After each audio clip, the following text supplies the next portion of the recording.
Habang nagpapakulo tayo ng tubig, nahiwa ko na rin yung yung corn, sayote, at saka carrots. Ito yung ating pork. So, mayroon siyang tatlong ganito. Parang to ano bang tawag dito? Pero matamis yan.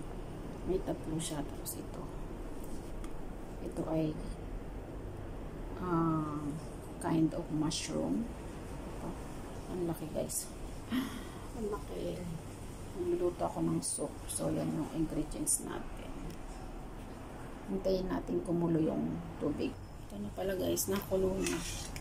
Lagay na natin ang ating buto na malaki.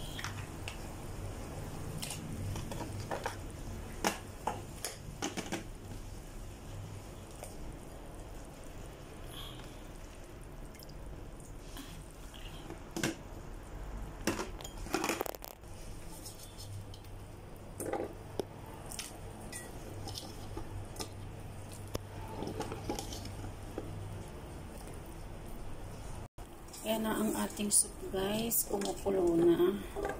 Lagyan na natin yung sayote.